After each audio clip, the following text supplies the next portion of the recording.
Hello friends, it's Catherine Massell, Ascending Earth Creatrix, Master Intuitive Energy Healer. I should probably move out of the sun. There, that's a little better. I want to talk to you for a second about, hey Becky, about the energy of debt and how do you get rid of it? You know, it's timely to talk about this because not only is it Woke Wednesday in my Ascending Earth Creatrix Facebook group, but it is also that time of year where the holidays are upon us. I mean, we are already experiencing the onslaught of all of the commercials about all the stuff we gotta have, all the stuff we gotta get for our kids, or they'll hate us and resent us forever. You know, get your girlfriend, your wife, the Coach handbag, the ring from Jared. I mean, all the stuff, it's just so overwhelming, and it's just beginning, that onslaught of all that stuff, and we start to think about the the kind of money that we have to spend over the holidays. And let's just face it, you know, a lot of us don't have a lot of cash on hand, and so we rely on credit cards and sometimes even personal loans. I've known people who have taken out personal loans just to get through the holidays. I know people who put themselves in a situation where they spend a lot more in a month than what comes in, and that puts us in an energy of debt. And it is something that a lot of people don't want to talk about. It's something that most people would rather just bury their head in the sand, or as one of the ladies in my Money Lab group did the other day when I said that we were talking about debt this Saturday. She's like, la la la la la, I don't want to talk about it, I don't want to talk about it, I don't want to talk about it. Well, you know what? That's most of this country. That's largely a lot of people in this world. We don't want to talk about it. We'd rather not deal with it. And it's because many of us have so much shame and guilt and embarrassment built up around our debt. And the energy of debt, being in debt and holding on to the energy of owing something that we are not able to pay in this moment, which is basically debt. We would rather not think about it. We'd rather not talk about it. We want to pretend that it's not real. And it has such a disempowering effect. I gotta put my doggy inside. On how we, go on honey, we'll play later. It has such a disempowering effect on how we think about ourselves. It only ever gets rolled up into our self-worth and how much we value ourselves. Hey Courtney, hey Christine, hi Yira. So this is why it is one of the most important things for us to talk about. It is why I am tackling this issue this Saturday in my group, The Money Lab, which is incredibly powerful, by the way. And if what I'm saying to you in this little talk resonates with you, this is just one thing we work on in the Money Lab. The ladies who are in it already, Christine and Courtney, who are in there with me, will tell you that I'm not lobbing softballs at you guys in here. I mean, we are looking at the stuff that you don't want to look at.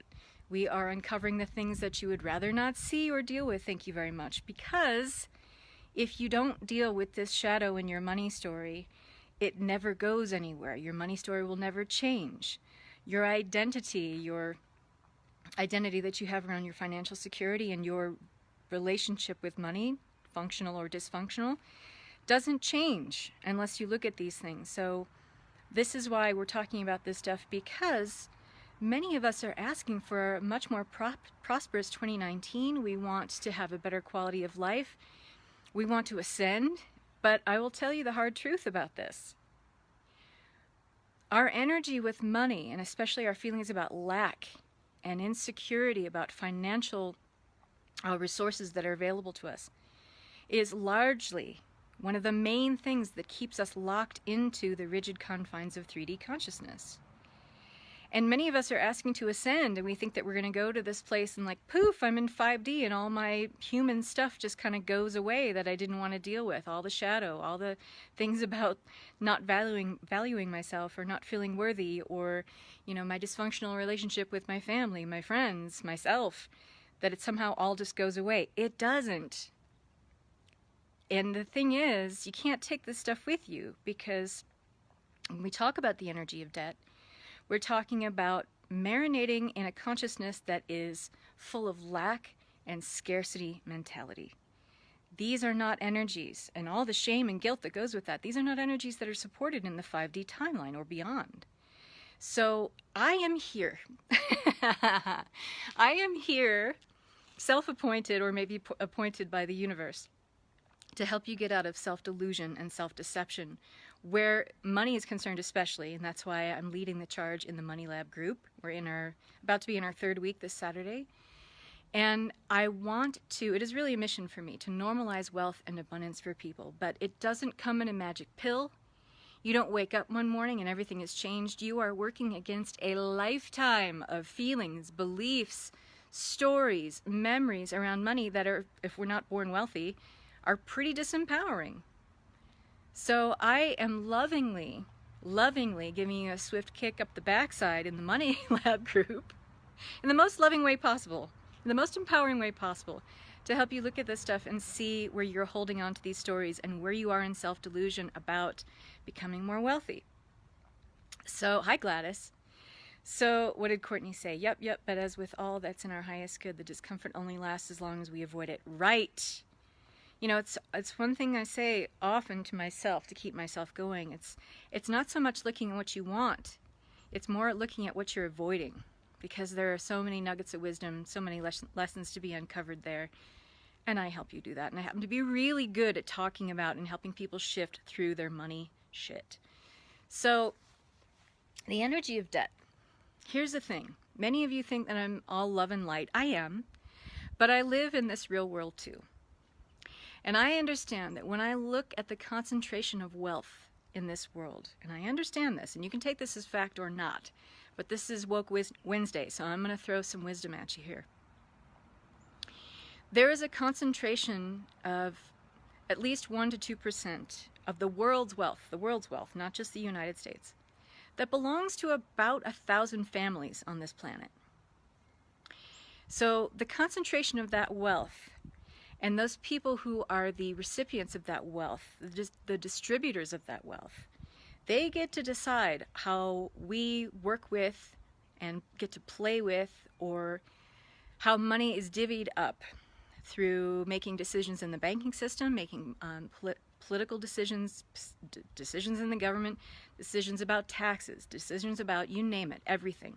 That shirt you're wearing, that sweater you're wearing, believe me, that was decided on, it's going to be that dollar amount, and that's it.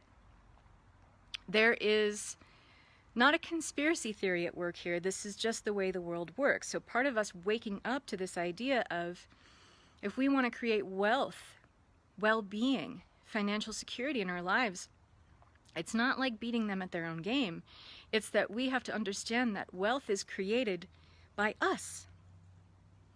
We create the wealth that they're enjoying. Without us supplying the workforce, working in the corporations, whether it's McDonald's or Starbucks or, you know, even a company that in medical industry, without us worker bees, there is no wealth. So originally my statement at first blush sounds disempowering, that all the concentration of the wealth in this world is decided upon and held by about 1,000 families, and they make all the decisions. And they understand that we are the worker bees that keep that wealth going. Without us, they got nothing. But the problem is, many of us aren't awake to this fact. Many of us don't realize that if we all stood up at once and had this worldwide global revolution, shit would have to change real quick. And I'm not going to go into too much detail here because my Facebook account will probably go dark. But let me boil this down. Let me summarize this a little bit, because I am going to get into a more empowering perspective, as I always do with this. But I want you to be awake and aware to this, that we have just enough. If we are buying into this system, we're given just enough to have our needs met, to feel like we are, you know, maybe even just scraping by, eking out, you know, a little bit of happiness here and there, a little vacation, buying that extra Coach handbag that we might really want, and that makes us feel kind of numb or ignorant in our own bliss that these things are happening. And we're always given just enough so that we don't revolt. We're given just enough so that we don't turn the whole situation, the whole system on its head, because it is a system, believe me. We're given just enough to stay happy enough, to stay healthy enough that we don't revolt. But there is always disempowerment inherent in that system. It's rigged. The system is rigged. The deck is stacked against us. But here's the thing. If you believe in my earlier statement that there is no wealth without us, let's just call ourselves the worker bees, okay? I'm going to read your comments in a second. I got to get this out. That we get to change the game from an inner level rather than an outer level. So if you just take the disempowering things that I'm saying, that, you know, globally, wealth is controlled by about 1,000 families. The system is rigged. The deck is stacked against us. If we're just playing by their rules, meaning we work in a corporate job, we climb the ladder, we're kept just happy enough to keep things going, to start a family, but we're always going to be in debt because the system is rigged to, let's just be honest here, we're always being told that we're not enough. We need to have this better house. We need to have better clothes. Our teeth aren't white enough. Our eyelashes and our eyebrows aren't looking on point and on lock. We're not skinny enough. We're not giving enough of ourselves. We have to keep working and slaving away. We have to struggle. We have to sacrifice. This is part of a larger system that keeps us in a belief mode of complete disempowerment. So if we're drinking the Kool-Aid, we're believing that we don't have any power. But here's the thing. If we're playing by that system and trying to attack it externally instead of internally, it's always going to fucking be that way. But here's the thing.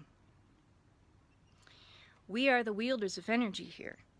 Energy in this dimensional range of play, 3D, is ours to work with.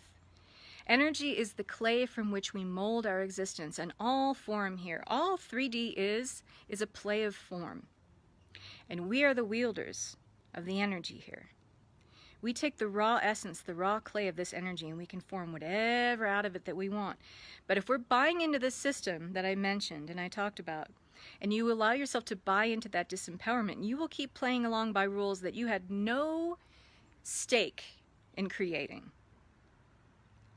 So you realize that, okay, well, I have to be awake and aware to this. I have to see this system is rigged against me, so what do? You have to create wealth from within.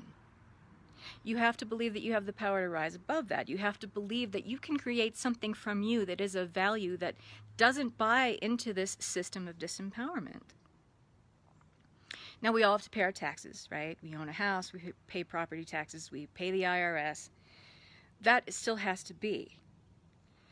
I'm not saying break the rules, and I'm not saying completely go rogue on the government. That's not what I'm saying here at all. I'm saying that you have to realize that is, as much as it is an external game, it's an internal game too. And we can create wealth beyond our wildest dreams if we are devoted to this on an internal level first. And we clear up all of our feelings, all of our beliefs, all of our stories about limitation and lack and scarcity, all of our stories and memories that keep us in this place of lack. If we don't buy into the bullshit that we need to have this thing, we have to have this thing. I have to have this new ring, I have to have this new outfit, I have to have this new car, and it needs to be an Audi. All this other stuff that we're buying into because of this bottom belief of we are not enough. If you're not playing that game, they got nothing. And I'm not saying those things are inherently bad. It's good to want things and to celebrate. Let's just say you've made more money in your life in the last couple weeks or in the last year than you ever made before. Of course you want to celebrate that. But if you're buying into the system blindly, that's a different energetic. I want to read some of the comments here. The more of us that shift into the 5D resonance around money, that will shift everything into New Earth. Absolutely, Becky. Again, we're always speaking the same language. Christine says, I understand. This pyramidal system existed since Atlantis. It has to change. Exactly. It's ancient. You know why it's been around for so long? Because it fucking works. Because it keeps us so in line, and it keeps us so in the dark, and it keeps us in this weird kind of sweet spot of disempowerment, but we get just enough so we don't revolt, so that we don't cause mass chaos, that they've figured it out, that this is exactly where they can keep us so that they can keep generating more wealth for themselves and keep concentrating it into the higher levels of power, basically. So the energy of debt is really about us buying into the system blindly, agreeing to play the game. It's about agreeing to play the game of 5D largely, but it's also about agreeing to play the game of money in a system that was set up that we had nothing to do with. It's agreeing to stay ignorant or in the dark about what's really going on. It's being ignorant to the fact that we are creators of our own wealth and we can change it for ourselves. It's about perpetuating the game by teaching our children to grow up and struggle and sacrifice as well. Those of us who are parents, I am not one of them. I am not casting any aspersions on you as being a parent. You're just doing what your parents told you. You're doing what your grandparents told their parents to do. But we can stop it. Just because this has been our legacy up till now doesn't mean we have to continue it. But how we really upset the system is we start believing that we hold all the power here, actually. We hold all the power. Because the second there are many of us that rise up and create a whole new system of not only wealth creation, but wealth concentration, believe me, people are going to start taking notice, and different systems will have to be in place. This is how, on an individual level, we begin to upset in a good way and create a whole new energetic in the collective that it is more positive and holds a higher timeline for all humanity. So you have to look at the energy of debt and say, okay, well, if I have all of these messages of I have to struggle and suffer and sacrifice to get ahead in this life, your story with debt or your current situation with debt is going to be a perfect physical 3D mirror of that. Because what we're being told largely is that you are amazing. Look at how awesome you are. And especially here in America, it's like, you're American, you deserve everything. Problem is, we're given enough, just enough, to eke out a living. But we're being told that we need to have these high-ticket items all the time.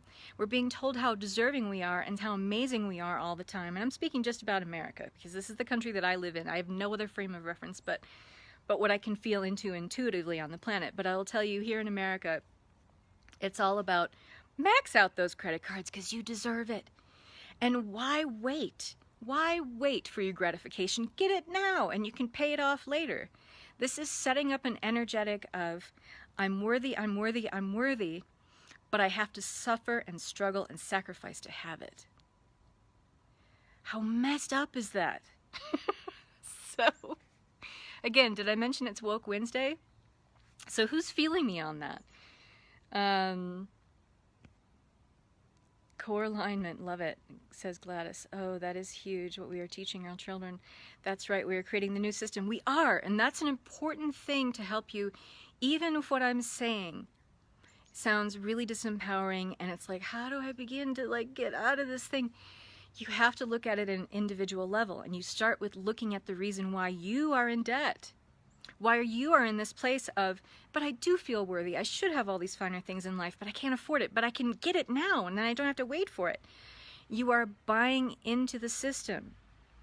You're drinking the Kool-Aid, and it's not your fault because you've been brought up in an age of, especially me, growing up, for me as a little kid, it was like I had to have all the Barbies. I had to have all the Barbies. I was like, Mom, I need all the Barbies. And Mom was like, okay, well, you're a good girl. I'm going to get you all the Barbies. So I would watch Saturday morning cartoons, which, by the way, they don't have them anymore, which is so weird to me. I used to watch Saturday morning cartoons, and what are all the commercials about during Saturday morning cartoons? All the toys, all the games that you need to have, right? So we're being conditioned from little kids to want something that is beyond our means to have. You deserve it. You're a good girl. You deserve to have it now, but you don't have the money for it. That's okay. That's okay. We got this credit card. It's got 148% APR on it. Get it now. And your $5 Barbie will cost you $2,000 in 2 years, right? So we have to look at our deeper core beliefs around our worthiness and how it comes to us and what we are giving up in order to feel worthy. This is huge. This is a big revelation. That's why it's so important for us to talk about it, because when we think about debt, we're not considering all this shit, and we need to. We need to. I want to see my comments from my girls here. But aren't we using the others to get money too? Of course. Where does money come from? Where does money come from? Other people's bank accounts. But you know, the other people's bank accounts, they're worker bees too. So when we are asking, let's just say, I'll use myself as a guinea pig, an example, as I often do. If I'm asking someone to pay for my services, it's coming from someone who's in the exact same situation as I am. But we are reciprocating the wealth amongst ourselves. Because, let's face it, my clients, I mean, I have a couple of VIP clients who are a little higher end, but most of the women that I work with are right where I was a year ago, or we're on the same level energetically. We're the worker bees. We're the ones that are keeping this wealth going. And how do we keep the wealth going and concentrate that wealth amongst ourselves? We give it to each other. We build each other up. We invest in each other. I hope that helps to answer your question. Becky says, I saw a spiritual coach recently talk about a channel. Sorry, Chanel. I don't have my glasses on. A Chanel purse was her reward. Right? And it's not her fault. We've bought into this lie. We drink the Kool-Aid every single day. Some of us. Whoa, yes, this is a huge conundrum that I feel deeply. And it is a conundrum. So it's one of the things that we have to wrap our minds around in a bigger sense. It's programming. All the Barbies. Yep, I had to have all the Barbies. Tuning in just now, looking forward to the replay. Yes, please do watch the replay, Catherine. Because the whole la la la thing the other day in our Money Lab group. So this is why it's so important for us to talk about this, because we get to change the timeline of how we're dealing with money. Because like I said, this is one of the last holdouts that's keeping us stuck in 3D, is our relationship with money, which is often disempowering, which is often extremely disenfranchising. And let's face it, as women, this is doubly true, because we're fighting over 2,500 years worth of being disenfranchised, of being diminished, being discounted. We've disavowed our own power, even though we know we hold a great deal of power. You know, we've had 2,500 years of conditioning and programming, and it's in our DNA and it's in our cellular programming to disinherit our power and disavow who we are. So when we think that, like what Becky said, is the gal who wanted that Chanel purse because it was her reward, goddamn yes, it's her reward, except it's a misplaced idea of what that physical representation of that award should be, or that reward, what it should be. The reward is really not going to show up in a Chanel purse. It's how it feels to have the means to purchase that Chanel purse, if that makes sense. But you could spend that greater on something greater, like having the experience, a life experience rather than a physical object. But that's just me. Being a healer and wanting more for yourself, do you get a feeling that you make them pay for your pleasure? I get this feeling sometimes, and it's like my shame. That is totally a misinformed perspective of the ego. Because no one pays for your pleasure, and no one externally has the ability to give you pleasure. The money that comes in, which is the payment, which is an energetic exchange, is just money. It's just the agreed upon means of exchange that we have universally agreed, or not universally, but globally agreed upon in this lifetime.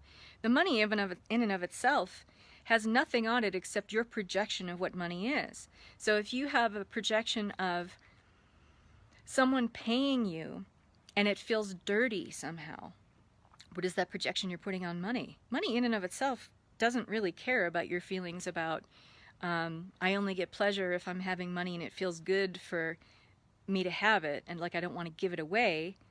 Money doesn't care that you have those feelings about it. Money shows up or it doesn't because of your feelings about how confident you are in what you do, what you offer to the world, the value you place on what you give to others. And it's just the means of exchange, money, that we take in for what we do.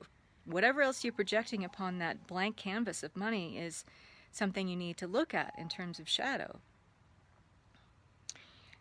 Great question. The money paid is representing the value of the service, right? That person perceives the value of how you deliver that service. You are serving them by agreeing to pay that amount. That's all it is. Whatever else you want to project on it is something that you need to look at and uncover. Because if you don't, and this is why we look at the stuff in the money lab, right, Svetlana? Svetlana's in there with us too. If we don't look at this, and we don't examine why we have this feeling that money is dirty, what memory do we have that money was dirty? What story did we build over a lifetime of beliefs and feelings that money is dirty, that money is somehow tainted before it even arrives to us? Like, what is that, right? Does it come from a place that, you know, money is the root of all evil? That might have been something that, like, our mom said or our grandparents said over and over again. That, you know, people who get paid by others are somehow swindling people or untrustworthy. Like, what kind of memory might you have that, you know, someone did something untrustworthy with money or something shady with money? There are always deeper things to look at there. So this is what we're talking about on Saturday. We talked about a lot here, but this is what we're talking about on Saturday. We talked about already the paradox of manifesting. We talked about being the observer versus the creator of your reality, which is a huge perspective shift, and talk about being woke. If you understand the distinction between being the observer of your reality and the creator of it, you understand that you create your wealth. You create your story about wealth going forward, because you get to establish a whole new relationship with yourself and how you frame the world when you view your world, your outer world, from the perspective of creator. So enjoy this full moon. This full moon is bringing up a whole lot of stuff for me, and because I know that that's true for many of you, I wanted to talk about this today and really shed some light on this, because a lot of things are coming to the surface with this full moon, and you know what? As much as we don't want to look at this stuff, we have to if we're asking for a higher quality of life. This is exactly the stuff we need to uncover and look at and examine and be honest with ourselves about, and get out of self-deception and self-delusion about it, because we do really hold all the power in this lifetime. And anything that you're believing that is running counter to that, it's time to clear it. It's time to excavate it. It's time to examine it. It's time to look at it and be honest that we're holding on to this stuff, and have radical self-acceptance and forgiveness for the fact that we are holding on to this stuff. And in that place of acceptance, it's really easy to shift into that energy of, I can change it. I can create a new reality. And in essence, I just explained what the whole money lab is about. All right, ladies, I want to wish you so much love and peace. If this resonates with you, get in the money lab, okay? You want to change your story about debt? Do you want to continue to be in debt in 2019? No. You want to uncover this stuff and look at it and be honest with yourself about this stuff?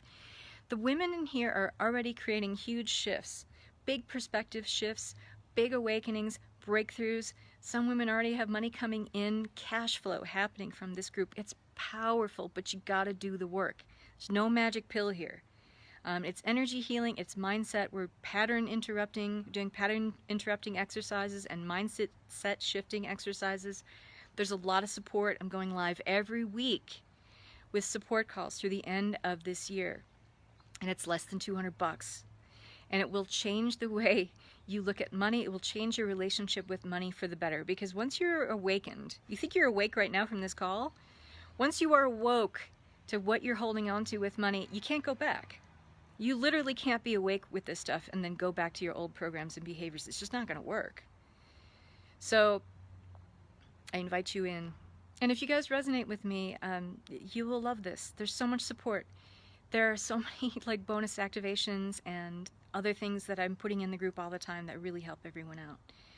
So I want to wish you love and peace. I'm going to put the link to join here, and the energy of debt and how do you clear it, going into more detail this Saturday at 11:30 a.m. Pacific time with our next live call. Bye. Thanks for being here.